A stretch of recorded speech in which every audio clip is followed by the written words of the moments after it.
नमस्कार विद्यार्थियों, आप हैं मेडल स्कॉलर चैनल पर तथा हिंदी भाषा एवं गद्य विधाओं के विकास के अंतर्गत ये हमारा दूसरा वीडियो है।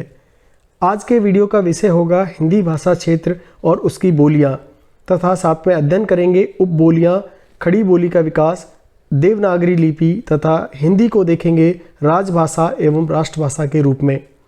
विद्यार्थियों, आज हम अध्ययन करेंगे पश्चिमी हिंदी, पूर्वी हिंदी, राजस्थानी हिंदी, बिहारी हिंदी तथा पहाड़ी हिंदी को। साथ ही देखेंगे खड़ी बोली का साहित्यिक भाषा के रूप में विकास, जानेंगे हिंदी संचार भाषा, राष्ट्रभाषा, राजभाषा के रूप में संवैधानिक स्थिति। साथ ही पढ़ेंगे देवनागरी लिपि का मानकीकरण एवं समस्याएं। आशा करता हूं आपने चैनल को सब्सक्राइब कर लिया होगा। इसी आशा और विश्वास के साथ चलते हैं, शुरू करते हैं आज का वीडियो। विद्यार्थियों, हिंदी भाषा क्षेत्र और उसकी बोलियां। हिंदी उत्तर भारत के बहुसंख्यक लोगों की भाषा है। उत्तर एवं मध्य भारत के 10 प्रांतों में हिंदी बोली और समझी जाती है। इन प्रदेशों को हिंदी प्रदेश कहा जाता है। इसके अंतर्गत हिमाचल, हरियाणा, दिल्ली, राजस्थान, उत्तर प्रदेश, उत्तराखंड, बिहार, झारखंड, मध्य प्रदेश तथा छत्तीसगढ़ आते हैं। विद्यार्थियों, यहाँ से प्रश्न बनेगा ही बनेगा। कभी भी एग्जाम में इस तरह के प्रश्न देखने को मिलते हैं कि हिंदी प्रदेश निम्न में से कौन सा नहीं है, तो उसमें अधिकतर आपको छत्तीसगढ़, उत्तराखंड और बिहार का नाम देखने को मिलता है, क्योंकि बिहार भोजपुरी और अदर लैंग्वेजेस भी वहाँ पर हैं। तो ये हिंदी प्रदेश में आता है या नहीं आता, इसके लेकर कन्फ्यूजन रहता है विद्यार्थियों को और अक्सर प्रश्न गलत करके आते हैं। लेकिन आपको याद रखना है कि हिंदी प्रदेशों में बिहार भी शामिल है, झारखंड और छत्तीसगढ़ भी आते हैं। इन हिंदी क्षेत्रों में हिंदी की अनेक बोलियां बोली जाती हैं।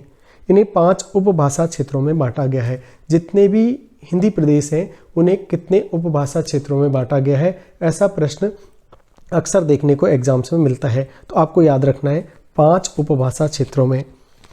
पहला आता है पश्चिमी हिंदी उपभाषा, फिर आता है पूर्वी हिंदी उपभाषा, राजस्थानी उपभाषा, बिहारी उपभाषा तथा पहाड़ी उपभाषा। विद्यार्थियों, वर्गीकरण तो हम जान लेते हैं, लेकिन जितने आरपीएससी या यूजीसी नेट होता है वो वर्गीकरण ना पूछ करके इनके अंतर्गत आने वाली बोलियों की संख्या को पूछता है। तो आपको याद रखना है पश्चिमी हिंदी उपभाषा के अंतर्गत बोली जाती हैं 5 बोलियां, पूर्वी हिंदी उपभाषा के अंतर्गत 3, राजस्थानी के अंतर्गत 4 बोलियां और बिहारी उपभाषा के अंतर्गत 3 तथा पहाड़ी उपभाषा के अंतर्गत भी 3 बोलियां ही आती हैं। तो इस तरह आपको लिंक करके इसको पढ़ लेना है कि 5 है पश्चिमी हिंदी में और 4 है राजस्थानी और बाकी सब में 3-3 बोलियां आती हैं। तो कोई कन्फ्यूजन आपको नहीं रहेगा। इस प्रकार हिंदी के अंतर्गत 5 उपभाषाएं हैं, कुल 18 बोलियां हैं। अगर आपसे एग्जाम में पूछता है कि 5 उपभाषाओं के अंतर्गत कितनी कुल बोलियां आती हैं, तो आपको याद रखना है 18 बोलियां और 5 उपभाषाएं इसके अंतर्गत आती हैं। अब हम विस्तार से अध्ययन करते हैं पश्चिमी हिंदी उपभाषा। पश्चिमी हिंदी उपभाषा में 5 बोलियां आती हैं। इसके अंतर्गत ब्रजभाषा, खड़ी बोली, कन्नौजी, बुंदेली और हरियाणवी को शामिल किया जाता है। एग्जाम में सीधे सीधे प्रश्न आप यहाँ से पूछा जाता है कि पश्चिमी हिंदी के अंतर्गत आने वाली उपबोली कौन सी है। इनमें से एक दे देगा और बाकी किसी और लैंग्वेजेस के प्रश्न शामिल करेगा। तो अधिकतर जो आता है विद्यार्थी कन्फ्यूजन रहता है कन्नौजी और बुंदेली के अंतर्गत कि कन्नौजी और बुंदेली को पश्चिमी हिंदी में शामिल किया जाता है या नहीं किया जाता। तो यहाँ पर आप याद रखिएगा ब्रजभाषा, खड़ी बोली, कन्नौजी, बुंदेली और हरियाणवी। यानी ब्रजभाषा और हरियाणवी को तो आप पहचान जाएंगे, खड़ी बोली को भी आप पहचान जाएंगे क्योंकि हिंदी से रिलेटेड है, तो पश्चिमी हिंदी की उपभाषा में आ जाएगी। लेकिन आपको 2 भाषा जरूर याद रखना है, कन्नौजी और बुंदेली को, कि ये भी पश्चिमी के अंतर्गत ही आती हैं। ब्रजभाषा जो उत्तर प्रदेश के ब्रज क्षेत्र में ये बोली उपयोग में ली जाती है। इसमें राजस्थान के भरतपुर, करौली और धौलपुर के क्षेत्र आते हैं। विद्यार्थियों, खड़ी बोली के रूप में हिंदी का विकास इसी से हुआ है और ण का प्रयोग इस बोली में ज़्यादा होता है। इसमें उत्तर प्रदेश के मेरठ के आसपास का क्षेत्र आता है। कन्नौजी बोली यह अकौरांत प्रकृति की बोली है और ब्रजभाषा में जहाँ औ की मात्रा शब्द के अंत में निकलती है, वहीं कन्नौजी में ऊ की प्रधानता देखने को मिलती है, जैसे आओ, खाओ, गाओ इत्यादि।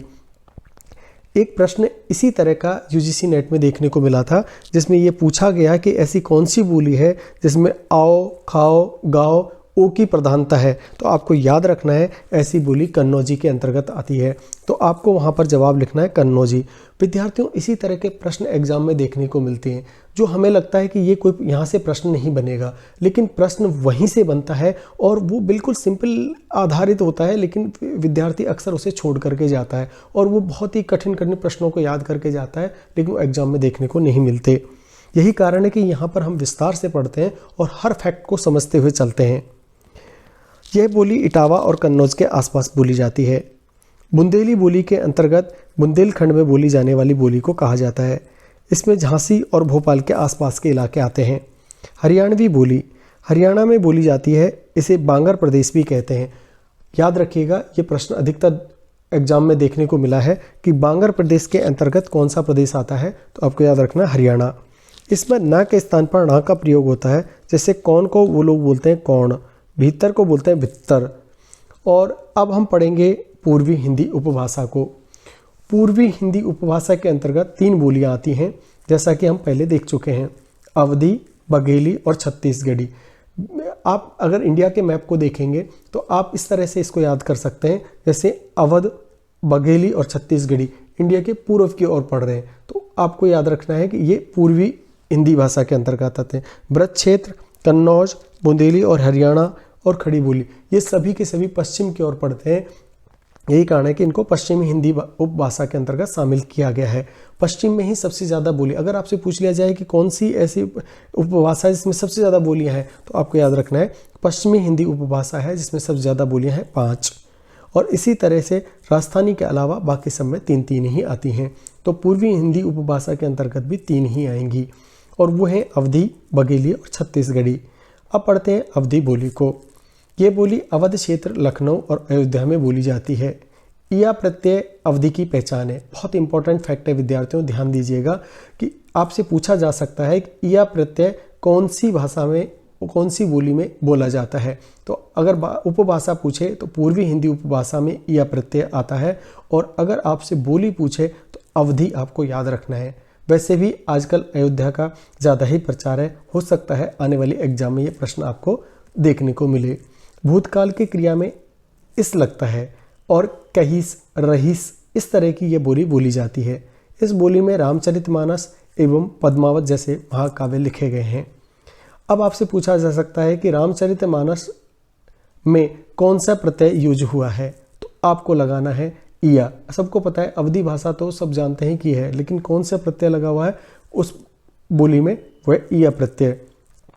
बघेली बोली, यह बघेलखंड की बोली है तथा इसका केंद्र रीवा है।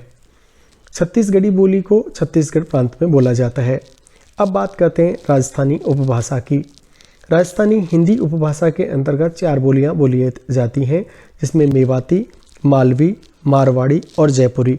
यहाँ पर विद्यार्थियों मेवाती, मारवाड़ी और जयपुरी को न पूछ करके मालवी बोली को अक्सर एग्जाम में पूछता है, क्योंकि मेवाती, मारवाड़ी और जयपुर से तो आपको अंदाज़ा लग जाता है कि राजस्थानी उपभाषा में है, लेकिन मालवी बोली को देख करके विद्यार्थी अक्सर कन्फ्यूजन में रहता है और प्रश्न को गलत करके आता है। तो आपको याद रखना है कि मालवी जो बोली है वो राजस्थानी उपभाषा के अंतर्गत आती है। अब देखते हैं विस्तार से। मेवाती बोली, इसे उत्तरी राजस्थानी भी कहा जाता है। यह बोली राजस्थान के मेवात क्षेत्र में बोली जाती है, इसी कारण इसका नाम मेवाती पड़ा। अलवर, भरतपुर और करौली के क्षेत्र इसके अंतर्गत आते हैं। मालवी बोली, मालवी में मालवा क्षेत्र के अंतर्गत बोली जाती है, जो मध्य प्रदेश के कुछ जिलों में बोली जाती है, जैसे उज्जैन, देवास और रतलाम। यानी मालवी से एम से जोड़ सकते हैं आप मध्य प्रदेश को। मध्य प्रदेश का जो कुछ क्षेत्र है जो राजस्थान की सीमा से लगता है, वहाँ पर यह बोली बोली जाती है। यही कारण है कि इसे राजस्थानी उपभाषा के अंतर्गत शामिल किया जाता है।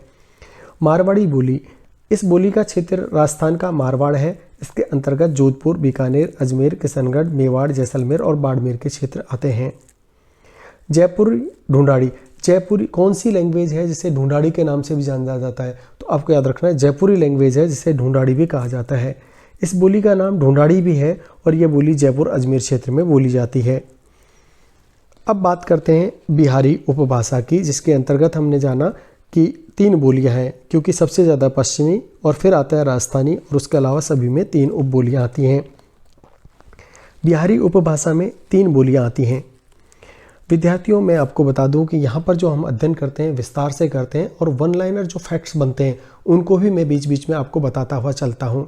जब भी मैं इम्पोर्टेंट बोलूँगा आप उस फैक्ट को पर ध्यान देंगे और मेमोराइज करने की कोशिश करेंगे। इसी तरीके से एक दो बार आप वीडियो देख लेंगे तो आपको फैक्ट्स भी याद हो जाएंगे। बिहारी उपभाषा में 3 बोलियाँ आती हैं, मैथिली, मगही और साथ में आती है भोजपुरी। और सबसे पहले देखते हैं मैथिली बोली को। यह बोली बिहार के मिथिला क्षेत्र में बोली जाती है। इसमें दरभंगा, मुजफ्फरपुर और पूर्णिया क्षेत्र आते हैं। तो आपको याद रखना है कि मैथिली उपभाषा के अंतर्गत कौन से क्षेत्र आते हैं, ये अक्सर एग्जाम में देखने को प्रश्न मिलता है। तो दरभंगा, मुजफ्फरपुर और पूर्णिया क्षेत्र। विद्यार्थी बिहार का नाम सुनकर के भोजपुरी को ही वहाँ की लैंग्वेज मान लेता है और यही कारण है कि मैथिली और मगही पर उसका ध्यान नहीं जाता। मगही ये बोली बिहार के पटना, गया, पलामू और भागलपुर में बोली जाती है। पटना बिहार की राजधानी है और वहाँ की भाषा अगर आपसे पूछे तो भोजपुरी ना होकर के मगही भाषा वहाँ की भाषा मुख्य रूप से बोली जाती है। इसी तरह से आगे देखते हैं भोजपुरी को।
विद्यार्थियों, बिहार के भोजपुर में बोली जाने वाली भाषा को भोजपुरी के नाम से जाना जाता है।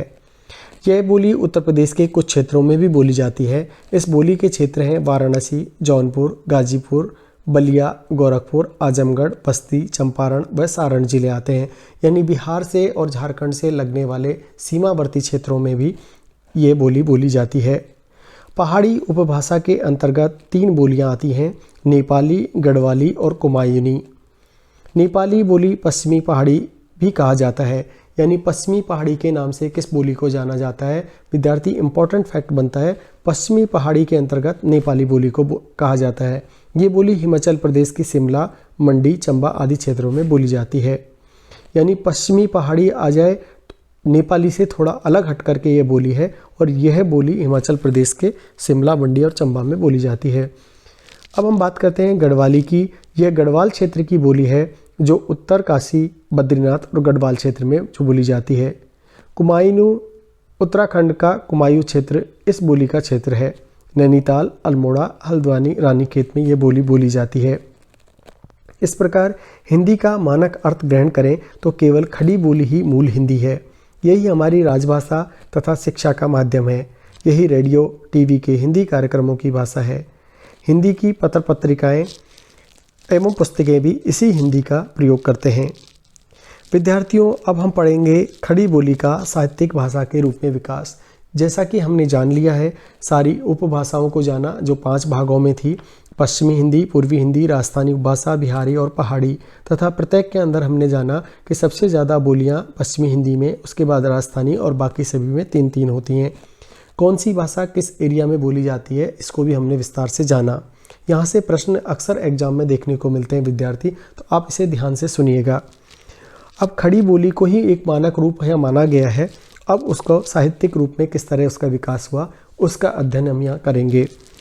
शब्दार्थ की दृष्टि से खड़ी बोली का अर्थ हिंद का होता है, लेकिन इसका प्रयोग उत्तर भारत की बोली के रूप में होता है।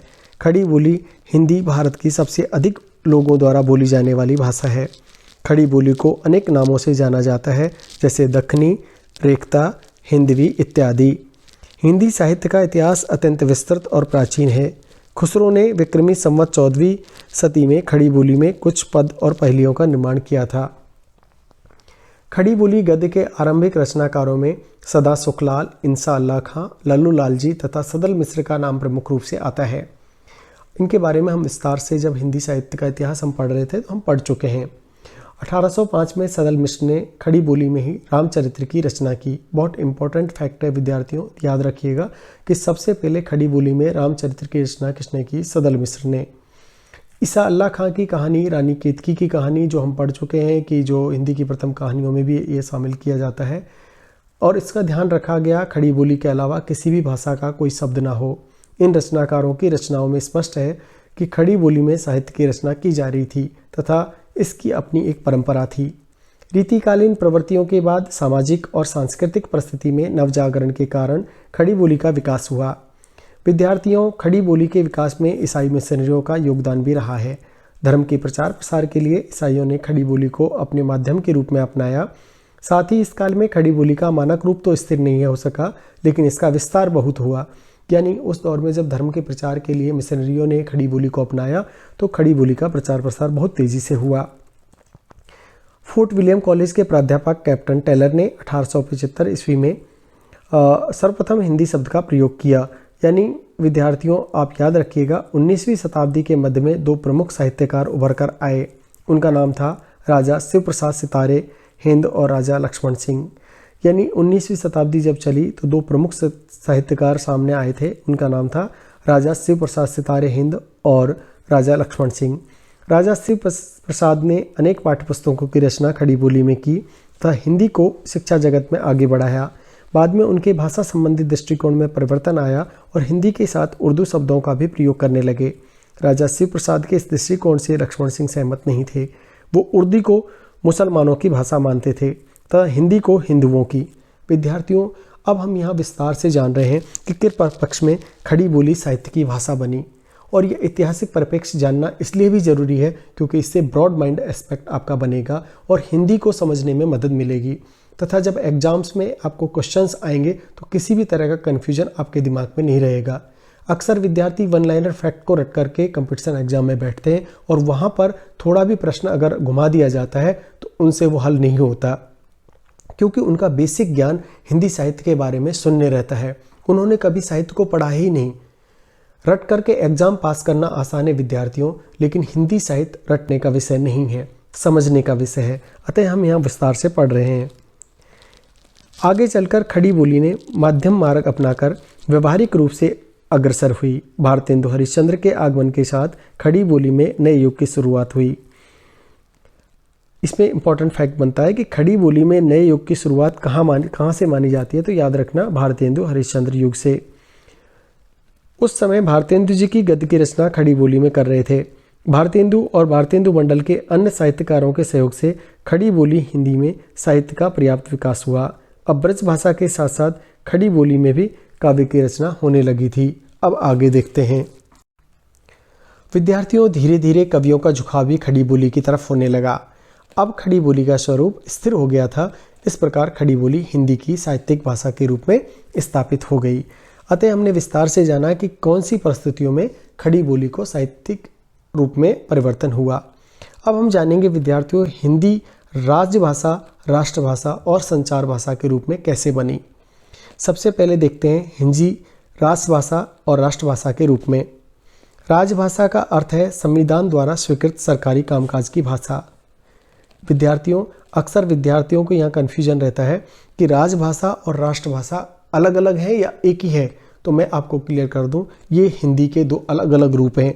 राष्ट्रभाषा और राजभाषा में अंतर होता है, उसको हम यहाँ विस्तार से जानेंगे। किसी भी देश में सरकारी कार्य जिस भाषा में किए जाने का प्रावधान संविधान द्वारा किया जाए, वह भाषा उस प्रदेश की राजभाषा कहलाती है। यानी राजकाज चलाने में जिस भाषा का प्रयोग होता है वह किसी भी देश की राजभाषा कहलाती है। 14 सितंबर 1949 को हिंदी को राजभाषा माना गया। भारत के संविधान में हिंदी को राजभाषा का दर्जा दिया गया, किंतु साथ में यह भी प्रावधान किया गया है कि अंग्रेजी भाषा में भी केंद्र सरकार अपना कामकाज तब तक कर सकती है जब तक कि हिंदी पूरी तरह राजभाषा के रूप में स्वीकार्य नहीं हो जाती। प्रारंभ में संविधान लागू होते समय सन 1950 में यह सीमा 15 वर्ष के लिए की गई थी, अर्थात अंग्रेजी का प्रयोग सन 1965 तक ही हो सकता था। विद्यार्थियों, ये देश का दुर्भाग्य है कि हिंदी आज भी राष्ट्रभाषा के रूप में नहीं जानी गई। संविधान निर्माताओं की दूरदृष्टि में केवल 15 वर्ष तक एक व्यवस्था चलाने की कोशिश की थी, लेकिन धीरे धीरे देश की बांटने की इस खाई ने हिंदी को राष्ट्रभाषा बनने से वंचित कर दिया। बाद में संविधान में संशोधन के द्वारा इस अवधि को अनिश्चित काल के लिए बढ़ा दिया गया। यही कारण है कि संविधान में राजभाषा का दर्जा प्राप्त करने के बाद भी केंद्र सरकार का अधिकांश काम आज भी अंग्रेजी में हो रहा है। केंद्र सरकार के अलावा उत्तर प्रदेश, हिमाचल प्रदेश, दिल्ली, हरियाणा, मध्य प्रदेश, राजस्थान, बिहार, झारखंड, छत्तीसगढ़ और उत्तराखंड राज्यों में भी हिंदी को राज्यों की राजभाषा का दर्जा प्राप्त है। अब विद्यार्थियों, यहाँ पर इम्पोर्टेंट फैक्ट बनता है कि इंडिया की राजभाषा, जो भारत की राजभाषा हिंदी है, इसके अलावा निम्न में से कौन से प्रदेश हैं जिनकी राजभाषा हिंदी है? तो उन प्रदेशों के नाम आपने देख लिए हैं। कुछ राज्यों में प्रादेशिक भाषा के रूप में भी राजभाषा के रूप में है, जैसे पंजाब, बंगाल, आंध्र प्रदेश, तमिलनाडु, कर्नाटक, केरल आदि। इनमें प्रादेशिक भाषा को ही राजभाषा माना है। विद्यार्थियों, यहाँ पर जो इम्पोर्टेंट फैक्ट बनता है, तो सबसे पहला तो बनता है ये 14 सितंबर 1949। इसी यही कारण है कि आज भी हम हिंदी दिवस 14 सितंबर को मनाते हैं। यहाँ पर अंग्रेजी भले ही किसी भी राज्य की राजभाषा नहीं हो, लेकिन फिर भी सरकारी कामकाज की आज भी इसी भाषा में किया जा रहा है। भारत के अंदर नागालैंड ऐसा स्टेट है जहाँ उसकी राजभाषा अंग्रेजी को मान्यता दी गई है। राजभाषा नियम 1976 में कुल 12 नियम हैं। विद्यार्थियों, बहुत इंपॉर्टेंट फैक्ट है ये, इसे नोट करिएगा कि राजभाषा नियम के अंतर्गत, राजभाषा नियम है 1976, उसके अंतर्गत कुल कितने नियम हैं? तो याद रखना, कुल 12 नियम हैं। और राजभाषा अधिनियम 1963 में कुल कितनी धाराएं हैं? 9 धाराएं हैं। ये अधिकतर एग्जाम्स में देखने को मिलता है। विद्यार्थियों, जनरल गाइड्स में या कोचिंग के नोट्स में आपको ये प्रश्न देखने को नहीं मिलेंगे कि राजभाषा नियम 1976 में कुल कितने नियम हैं। तो आपको याद रखना है 12। और राजभाषा अधिनियम 1963 में कुल कितनी धाराएं हैं? तो याद रखना 9। इसी तरह के बेसिक फैक्ट पर आधारित प्रश्न कंपटीशन में आते हैं और विद्यार्थी उनको हल नहीं कर पाते, क्योंकि उन्होंने सतह पर कभी पढ़ा ही नहीं, केवल रटने की कोशिश की। अब हम देखेंगे हिंदी राष्ट्रभाषा के रूप में। किसी देश की राष्ट्रभाषा उस देश के बहुसंख्यक लोगों की भाषा को माना जाता है। जब कोई भाषा अपने महत्व के कारण राष्ट्र के एक बड़े भूभाग की जनता द्वारा अपना ली जाती है तो वह स्वतः ही राष्ट्रभाषा का पद प्राप्त कर लेती है। हिंदी भारत की राष्ट्रभाषा है क्योंकि यह उपयुक्त कसौटी पर खरी उतरती है, लेकिन संविधान में इसके प्रावधान आज भी नहीं किए गए। राजभाषा जहाँ संवैधानिक रूप से मान्यता प्राप्त भाषा को ही माना जाता है, वहीं राष्ट्रभाषा का देश के संविधान से कोई लेना देना नहीं। यही कारण है कि भारतीय संविधान में अनुच्छेद 343 से 351 तक राजभाषा का विषयक प्रावधान किए गए हैं, जो स्पष्ट करते हैं कि संघ की राजभाषा हिंदी तथा लिपि देवनागरी होगी। राष्ट्रभाषा के आवश्यक गुण। विद्यार्थियों, ऐसी कौन सी भाषा को राष्ट्रभाषा बनेगी, उसके कुछ गुण होते हैं, उन्हीं गुणों को अध्ययन हम करेंगे। जिस प्रकार किसी राष्ट्र की संप्रभुता और स्वाभिमान का प्रतीक चिन्ह राष्ट्रीय ध्वज एवं राष्ट्रीय चिन्ह होते हैं, ठीक उसी प्रकार राष्ट्र की संस्कृति एवं भाषा भी उनके आत्मगौरव और अस्मिता का प्रतीक होती है। भारत बहुभाषी राष्ट्र है। विस्तृत भूभाग वाले इस राष्ट्र में कश्मीर से कन्याकुमारी तक, कच्छ से लेकर ब्रह्मपुत्र तक अनेक भाषाएं और बोलियां बोली जाती हैं, किंतु सांस्कृतिक दृष्टि से भारत एक है।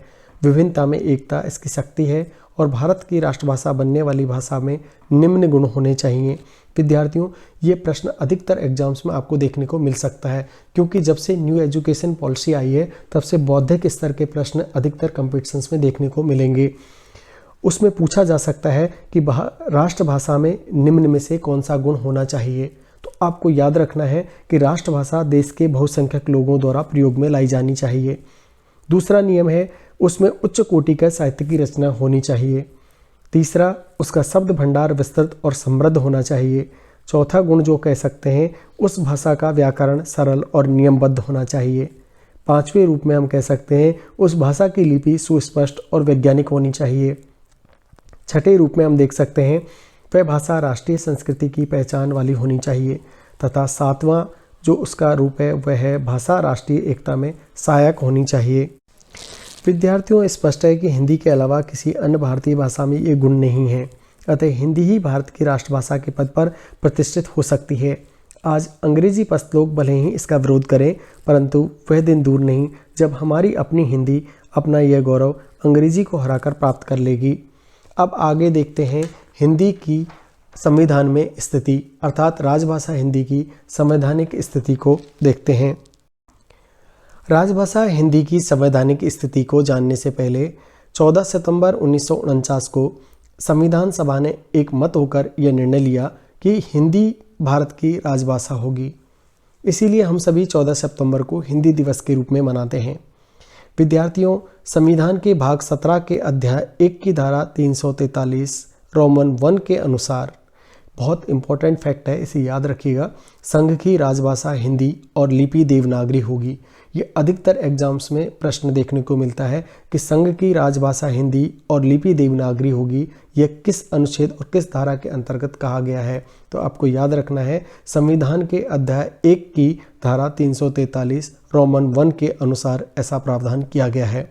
संघ के राजकीय प्रयोजनों के लिए प्रयोग होने वाले अंकों का रूप भारतीय अंकों का अंतर्राष्ट्रीय रूप होगा, किंतु इसी धारा में यह जोड़ दिया गया कि यह आगामी 15 वर्ष तक अंग्रेजी का प्रयोग भी होता रहेगा, और यही संविधान निर्माताओं की सबसे बड़ी गलती हुई। भारतीय संविधान 26 जनवरी 1950 को लागू हुआ तथा 15 वर्ष की अवधि 26 जनवरी 1965 को समाप्त भी हो गई, किंतु राजनीतिक दबावों के चलते तत्कालीन सरकार ने इस अवधि को अनिश्चित काल के लिए आगे बढ़ा दिया। इसका परिणाम यह हुआ कि अंग्रेजी आज भी राजकाज की भाषा बनी हुई है। संविधान में राजभाषा संबंधी अनुच्छेद 17 में धारा 343 से 351 तक हैं। तो ये प्रश्न अधिकतर एग्जाम्स में देखने को मिलता है कि संविधान में राजभाषा संबंधी अनुच्छेद कौन से हैं। तो 343 से 351 तक आप याद रखिएगा। धारा 343 में संघ की राजभाषा हिंदी तथा लिपि देवनागरी को घोषित किया गया है। धारा 344 राजभाषा आयोग और समिति के गठन को लेकर है, और धारा 345 से 347 तक में प्रादेशिक भाषाओं के संबंधी प्रावधान हैं। धारा 348 में विधेयक की भाषा संबंधी प्रावधान तथा 349 में विधियां अधिनियमित करने की शक्तियों का प्रावधान है। धारा 351 में सरकार के उन कर्तव्यों और दायित्वों का उल्लेख किया गया है जिनका पालन हिंदी के प्रचार प्रसार और विकास में उसे करने हैं। तो ये इम्पोर्टेंट फैक्ट 351 वाला बनता है कि हिंदी सरकार के हिंदी के प्रचार प्रसार के दायित्व कौन सी धारा के अंतर्गत दिए गए हैं। तो धारा 351 के अंतर्गत स्पष्ट है कि संविधान में हिंदी को वह स्थान दिया गया है जो किसी राजभाषा को मिलना चाहिए। संविधान के अनुच्छेद 344 के अनुपालन में राष्ट्रपति द्वारा 7 जून 1955 को राजभाषा आयोग का गठन बाल गंगाधर खैर की अध्यक्षता में किया गया। बहुत इंपॉर्टेंट है और अधिकतर एग्जाम्स में देखने को मिलता है कि संविधान के अनुच्छेद 344 की अनुपालना में 344 वाला कौन सा था? 344 के अंतर्गत था राजभाषा आयोग और समिति का गठन। तो उसी के अनुपालना में 7 जून 1955 को राजभाषा आयोग का गठन किया गया और किसकी अध्यक्षता में किया गया? बाल गंगाधर खैर। और यही मेन प्रश्न है जो एग्जाम्स में बनता है कि किसकी अध्यक्षता में पहला राजभाषा आयोग बना? वो थे बाल गंगाधर खैर।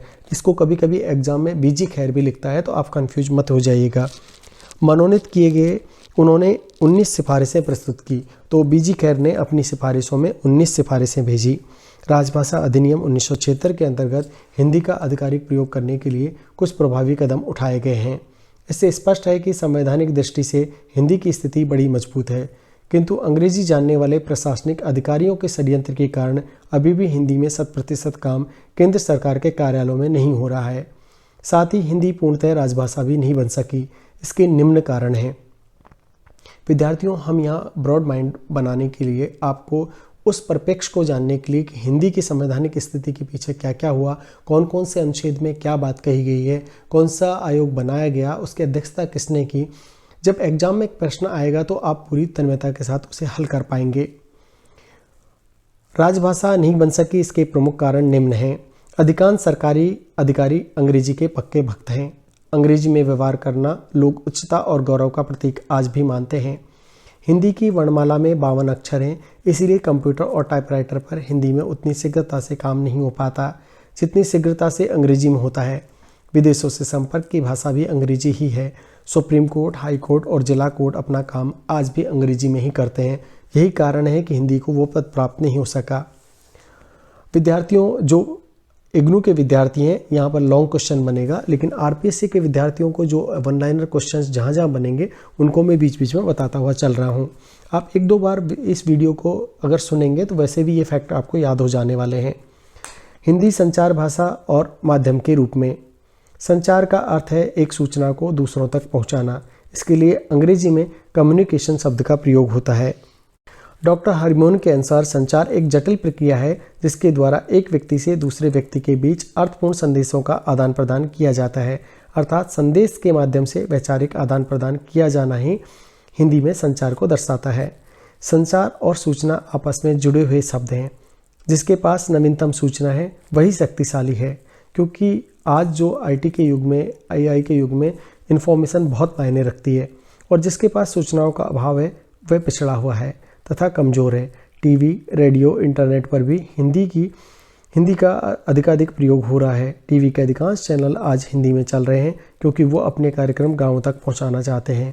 आज अधिकांश विज्ञापनों की भाषा हिंदी है क्योंकि हिंदी में बोलना और समझना वाले ज़्यादा हैं।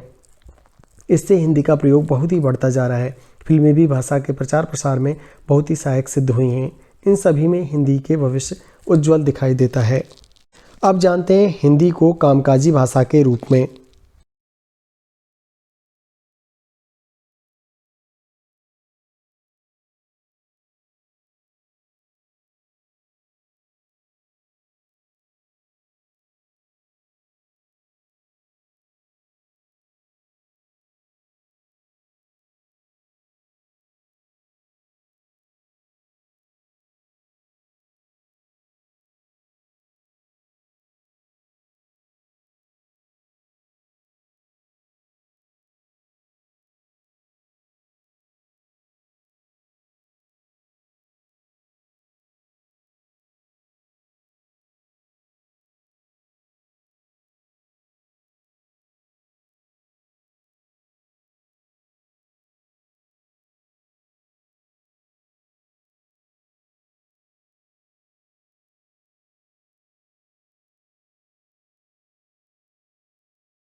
विद्यार्थियों हिंदी प्रयोजनमूलक या कामकाजी भाषा के रूप में देखते हैं। प्रयोजनमूलक हिंदी यानी कामकाजी हिंदी से तात्पर्य हिंदी के उस स्वरूप से है जो विज्ञान, तकनीकी तथा विधि संचार आदि गतिविधियों में प्रयुक्त होती है। प्रयोजनमूलक हिंदी सामान्य हिंदी एक ही भाषा के दो रूप हैं, परंतु उनकी शब्दावली और वाक्य संरचना थोड़ी भिन्न होती है। प्रयोजनमूलक हिंदी में न तो साहित्यिक भाषा जैसी क्लिष्टता और नियमबद्धता की जरूरत है और न ही बोलचाल की भाषा जैसे शिथिल रूप की। यहाँ तो जरूरत है ऐसी भाषा की जो सटीक, सुस्पष्ट और गंभीर होते हुए सरलता बनाए रखे, साथ ही इसमें कामकाजी शब्दावली का समावेश हो। प्रयोजनमूलक हिंदी कार्यालयों में विज्ञान और तकनीकी के क्षेत्र में व्यापार, शिक्षा और जनसंचार में प्रयुक्त की जाने वाली भाषा है। इंपॉर्टेंट फैक्ट बनता है विद्यार्थियों कि निम्न क्षेत्रों में से ऐसा कौन सा क्षेत्र है जहां प्रयोजनमूलक हिंदी का उपयोग किया जाता है। तो वहां आपको दे दिया जाएगा विज्ञान, तकनीकी क्षेत्र, व्यापार, शिक्षा, जनसंचार, उपरोक्त सभी। तो आपको उपरोक्त सभी करके आना है। इसी तरह कार्यालयों में आज़ादी के 70 साल बाद भी हम अपने कार्यालयों में राजभाषा हिंदी को पूरी तरह से लागू करने का स्वप्न यथार्थ से काफ़ी दूर दिखाई देता है। उदाहरण के लिए यदि हम न्यायालयों या सेना के पत्राचार को देखें तो यह साफ नज़र आता है कि हिंदी को बढ़ावा देने के प्रयासों में गंभीरता की कमी है। केवल हिंदी में कामकाज करने की छूट है का बोर्ड कार्यालयों में लगा देने से कुछ नहीं होगा। अक्सर हमने देखा है सरकारी कार्यालयों में जाते हैं, वहाँ पर एक बोर्ड लगा होता है कि यहाँ हिंदी में कामकाज करने की छूट है, लेकिन हकीकत आपसे छुपी हुई नहीं है। विद्यार्थियों आज भी अंग्रेजी पस्त लोग अंग्रेजी का ही इस्तेमाल कर रहे हैं, जो व्यवहार में सरल और तकनीकी दृष्टि से तर्कसंगत हमें दिखाई नहीं देता। इसीलिए हमें ऐसी शब्दावली का निर्माण करना होगा जो व्यवहार में सरल हो। विज्ञान और तकनीकी के क्षेत्र में विज्ञान एवं तकनीकी के क्षेत्र में आज भी विकसित देशों का वर्चस्व है, क्योंकि वो अपनी भाषा को हथियार की तरह प्रयोग करते हैं। सभी रिसर्च एवं खोज पत्र उनकी अपनी भाषा में छपते हैं। हमारे यहाँ भी भारतीय विज्ञान संस्थान, भारतीय प्रौद्योगिकी संस्थान IIT भी अंग्रेजी में ही कार्य करते हैं। जब तक वैज्ञानिक अपनी मौलिक खोज का आधार हमारी राजभाषा हिंदी को नहीं बनाएंगे, तब तक अंतर्राष्ट्रीय मंच पर उसे सम्मान दिलाना मुश्किल है। अब जानेंगे व्यापार के क्षेत्र में। जब से देश में खुली अर्थव्यवस्था आई है तो अंतर्राष्ट्रीय व्यापार जगत के लिए भी हम अंग्रेजी को प्राथमिकता देते हैं, जबकि हमें हमारी भाषा से संपर्क करना चाहिए, जिससे दूसरे देशों में भी इस भाषा को जानने और पढ़ने वाले लोगों की संख्या बढ़ सके। प्रयोजनमूलक हिंदी यानी कामकाजी हिंदी के रूप में शिक्षा और जनसंचार के रूप में अब जानते हैं। हिंदी भाषा क्षेत्रों में प्राथमिक पाठशाला तथा विद्यालय स्तर पर तो इसे अपनाया गया है, परंतु उच्च शिक्षा में आज भी हिंदी दोयम दर्जे की भाषा है। हमारे शिक्षाविदों को इस ओर कार्य करने की आवश्यकता है। जनसंचार माध्यम जैसे दूरदर्शन, रेडियो, समाचार पत्र आदि ने तेज़ी से विकास किया है, परंतु हमें यहाँ भाषा की गुणवत्ता पर ध्यान देना होगा। कुल मिलाकर देखें तो आज प्रयोजनमूलक हिंदी ने बैंकों, सरकारी और गैर सरकारी कार्यालयों, दूरदर्शन तथा सोशल मीडिया में तेज़ी से काम किया है। इन्होंने यथोचित सम्मान दिलाने के लिए भी हिंदी प्रेमियों को ज़्यादा सक्रिय तौर पर अपनी भूमिका देनी होगी।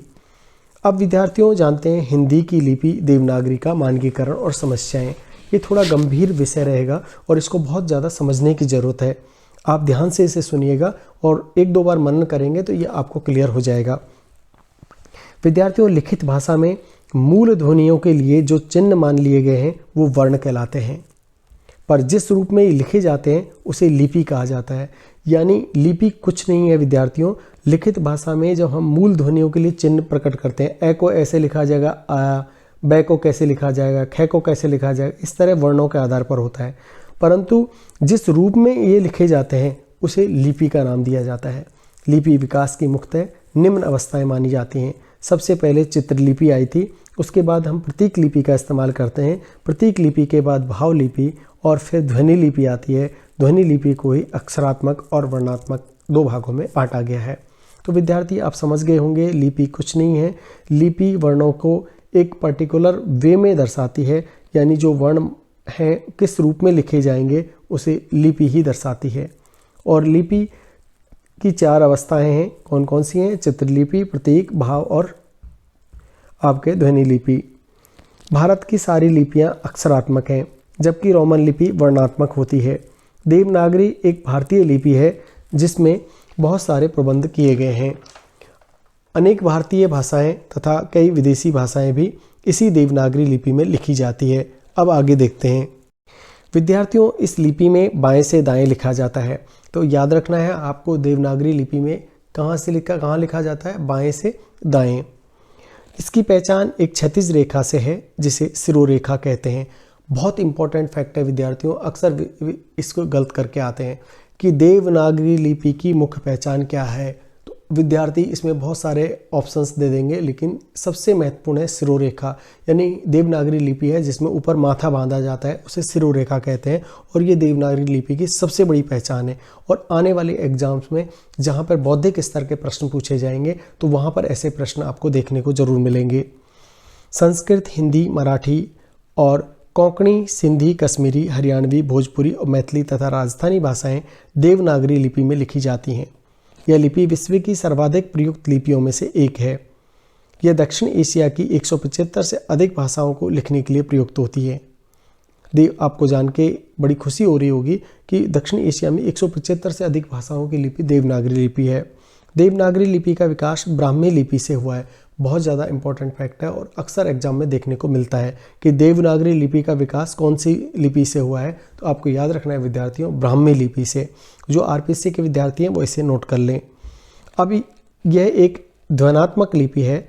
ब्राह्मी लिपि की उत्तरी शाखा को नागरी कहा जाता था, जो बाद में देव भाषा संस्कृत से जुड़ गई और इसके फलस्वरूप नागरी का नाम देवनागरी से लिपि हो गया। तो याद रखना है कि ब्राह्मी लिपि की जो उत्तरी शाखा है उसी से देवनागरी का जन्म हुआ है। अब पढ़ते हैं देवनागरी लिपि का मानकीकरण। भारतीय संविधान में हिंदी को भारतीय संघ की राष्ट्रभाषा के साथ राजभाषा भी स्वीकार किया गया तथा उसकी लिपि के रूप में देवनागरी लिपि को मान्यता दी गई। भारत सरकार के विशेषज्ञों ने देवनागरी लिपि का एक मानक रूप तैयार किया। इसका मानकीकरण आधिकारिक तौर पर किया, इसका प्रयोग किया जा सके। ये मानक रूप निम्न है।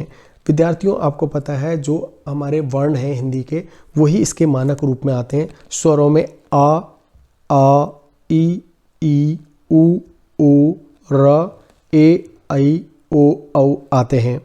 और मात्राओं के रूप में आ की मात्रा, छोटी ई की मात्रा, बड़ी ई की मात्रा, छोटी ऊ की मात्रा, बड़े ऊ की मात्रा आदि आती हैं।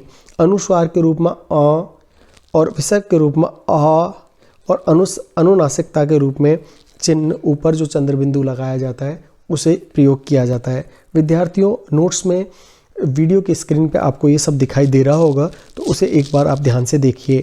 व्यंजनों के रूप में क, ख, ग, घ, ण, च, छ, झ, ण, ट, ठ, ड, ढ, ण, त, थ, द, ध, न, प, फ, ब, भ, म, य, र, ल, व, स, स, ह, छत्रज्ञ, श्र। अब यहाँ पर जो संयुक्त व्यंजन आते हैं वो 4 होते हैं। कौन कौन से हैं वो? छ, त्र, ज्ञ और स्र। विद्यार्थियों, जब हम व्याकरण पढ़ेंगे तो इसको विस्तार से पढ़ेंगे। व्याकरण सीरीज जब हम शुरू करेंगे तो आपको ये विस्तार से पढ़ाया जाएगा। अब देवनागरी लिपि के मानकीकरण में आने वाली समस्याएं, और यहाँ से प्रश्न बनता ही बनता है, तो आप ध्यान से देखिएगा। देवनागरी लिपि के शिरोलेखा को सजावट के लिए प्रयुक्त किया जाता है। इसका कोई विशेष प्रयोजन है, इस पर मानकीकरण में एक राय नहीं बन सकी। यानी जो शिरोरेखा है उसका सजावट के लिए तो इस्तेमाल किया जाता है, लेकिन अगर लिपि के अंदर देखें, साइंटिफिक वे में देखें, तो इसका कोई भी इम्पोर्टेंट रोल नज़र नहीं आता। कुछ विद्वान इसे अनावश्यक मानते हैं। पहला तो यही हो गया, शिरोरेखा पर विवाद है विद्वानों का कि शिरोरेखा होनी चाहिए या नहीं होनी चाहिए। कुछ कहते हैं कि ये ज़रूरी पार्ट है, कुछ कहते हैं कि ये अनावश्यक पार्ट है। तो इस पर अभी मानकीकरण में ये बहुत बड़ी समस्या है, शिरोरेखा। दूसरा जो आता है, कई वर्णों के रूपों में साम्य है, जैसे ख, ख, रावा लिखेंगे, रे और वे वो ख जैसा दिखाई देता है। घे और घे, ध और घे में फ़र्क नहीं आता, उसमें भी कन्फ्यूजन रहता है। भय और में भी कन्फ्यूजन रहता है। तो ऐसे वर्णों में सामंजस्य नहीं होने की वजह से भी इसके मानकीकरण में समस्या आती है। तीसरा जो बिंदु है वह है, कुछ व्यंजन अनुक्रमों में संयुक्त रूप अनावश्यक है। जैसे तय में आधा तत्ता अगर ऊपर लगाते हैं, वो तख्त में, हाव में, हाव में, श्र में, द्व में, धो में, इस तरह के जो अनावश्यक संयुक्त व्यंजन बनते हैं वो भी कन्फ्यूजन पैदा करते हैं। रे के 4 रूप हैं, र, नीचे जो बिंदु लगता है वो, त्र, ऊपर वाला र, यह इस लिपि में समझाया नहीं गया है तथा भाषा विद्वान इसे अवैज्ञानिक मानते हैं। कहाँ पर कौन सा रर्रा प्रयुक्त होगा इसे कहीं भी क्लियर नहीं किया गया है। देवनागरी लिपि में श्र और त्र का प्रयोग अनावश्यक माना गया है। देवनागरी के इन दोषों और समस्याओं को दूर करने के लिए मानकीकरण में वक्त विद्वान विचार करते रहे तथा हिंदी साहित्य सम्मेलन प्रयाग में लिपि समिति ने 1941 में कुछ सुझाव दिए। विद्यार्थियों, ये जो आपको मैंने पॉइंट्स बताए हैं देवनागरी लिपि के मानकीकरण की समस्याएं, इसमें से प्रश्न बनता ही बनता है। तो आपको याद रखना है, एक तो है विवाद सिरोरेखा पर, दूसरा विवाद है आपका रा का विवाद है कि रा कौन सा यूज होगा मात्राओं के रूप में, तीसरा रव और ख में फ़र्क नहीं है, ध और ध में फ़र्क नहीं है, भ और में फ़र्क नहीं होता, कन्फ्यूजन पैदा करता है। इसी तरह रह के भी 4 रूप हैं जो मात्राओं के रूप में हमें देखने को मिलते हैं, साथ ही र और स का प्रयोग अनावश्यक माना गया है। इस तरह ये 5 बिंदु हैं जिन पर देवनागरी लिपि के मानकीकरण में समस्याएं आती हैं। देवनागरी के इन दोषों और समस्याओं को दूर करने के लिए मानकीकरण के उस वक्त विद्वान विचार करते रहे तथा हिंदी साहित्य सम्मेलन प्रयाग की लिपि सुधार समिति ने 1941 में कुछ सुझाव दिए। इन सभी सुझावों को ध्यान में रखकर केंद्रीय हिंदी निदेशालय दिल्ली ने आज़ादी के बाद मानक लिपि के लिए अनेक नियम बनाए। पहला नियम है सिरोरेखा सजावट की चीज़ नहीं है। इसमें कई वर्णों के बीच भ्रम समाप्त हो जाता है तथा टंकण और छपाई में इसमें कोई असुविधा भी नहीं होती, अतः इसे जारी रखा जाना चाहिए। तो दिल्ली में जो मानक लिपि के लिए जो नियम बनाए गए थे उसमें पहला जो सिरोरेखा पर विवाद था उसका जवाब देते हुए बताया गया कि सिरोरेखा अनावश्यक चीज़ नहीं है, यह जरूरी चीज़ है। और नागरी में र के 4 रूप बताए गए हैं, ऐसा तो रोमन लिपि में भी है। वहाँ आर के 3 रूप हैं, कैपिटल आर, छोटा आर और एक हम घुमावदार आर लिखते हैं उस तरह से, इसीलिए इस पर विवाद अनावश्यक है। जैसे इंग्लिश में भी 3 तरह के आर होते हैं, इसी तरह हमारे यहाँ भी र के 4 रूप हैं, तो ये तो कोई विवाद की बात नहीं हुई। किसी भी भाषा में वर्तनी के अनेक रूपता को लेखन के बारे में सबसे बड़ा दोष माना जाता है, अतः अर्थबोध सहज नहीं रह पाता, जैसे अध्यापक अध्यापक भी लिखते हैं। इन समस्याओं के बावजूद यह कहा जा सकता है कि मानक देवनागरी का यह रूप निश्चित हो जाने पर यह विश्व की सबसे महत्वपूर्ण लिपि के रूप में होगा। आज भी यह लिपि सर्वाधिक वैज्ञानिक लिपि तो है ही, साथ ही स्पष्टता, सरलता, सुबोधता की दृष्टि से भी कोई अन्य लिपि इसके सम्मुख नहीं ठहरती। हिंदी भाषा और देवनागरी लिपि जिस तरह से नए शब्दों से समृद्ध हो रही है वह भाषा लिपि के प्राणवान होने का संकेत है, अतः देवनागरी लिपि एक जीवंत लिपि है। इस तरह विद्यार्थियों, हमने जाना कि देवनागरी लिपि का मानकीकरण का कौन सा रूप हमारे सामने है, जिसमें स्वरों को जाना, मात्राओं को जाना, अनुस्वार को जाना, विसर्ग को जाना, अनुनासिकता को जाना। साथ ही हमने मानकीकरण में आने वाली समस्याओं को देखा और जो कमेटी बनी केंद्रीय हिंदी निदेशालय की उसने इन सभी का जवाब दिया और सुझावों के माध्यम से एक सुधार समिति थी, उन्होंने बताया कि सिरोरेखा पर विवाद अनावश्यक है, र पे भी अनावश्यक विवाद है और वर्तनी में अनेक रूपता भाषाओं में देखने को मिलती ही है। अब आपके लिए एक संदेश। देखा विद्यार्थियों, कितनी सहजता के साथ एक गंभीर विषय को आज हमने पढ़ लिया। हिंदी भाषा एवं गद्य विधाओं के विकास के अंतर्गत हमारे अगले वीडियो का विषय होगा हिंदी साहित्य की गद्य विधाओं का विकास। उसके अंतर्गत देखेंगे हिंदी कहानी को और जानेंगे हिंदी कहानी के बारे में विस्तार से। विद्यार्थियों, जीतेगा वही जो यकीन करेगा, क्योंकि कोई भी सपना जादू से हकीकत नहीं बनता, इसमें पसीना, दृढ़ संकल्प और कड़ी मेहनत लगती है। सिलेक्शन तो यहीं से होगा। इसी विश्वास के साथ सब्सक्राइब और लाइक करो। आसमान को छूने का समय आ गया है। विद्यार्थियों, मुझे विश्वास है आप इस वीडियो को उस विद्यार्थी तक पहुंचाने में मदद करेंगे जो किसी अभाव की वजह से महंगी कोचिंग संस्थानों में प्रवेश नहीं ले पाता तथा एक सरकारी नौकरी से वंचित रह जाता है। उसमें वो कैलिबर होता है, वो जुनून होता है कि उससे भी हकदारी है एक सरकारी नौकरी पाने की। इस और आप अपना मदद का हाथ बढ़ाएंगे तथा उसे इस काबिल बनाएंगे कि वो एक सरकारी नौकरी पा सके। इसी विश्वास के साथ आज मैं अपनी वाणी को विराम देता हूँ। धन्यवाद साथियों।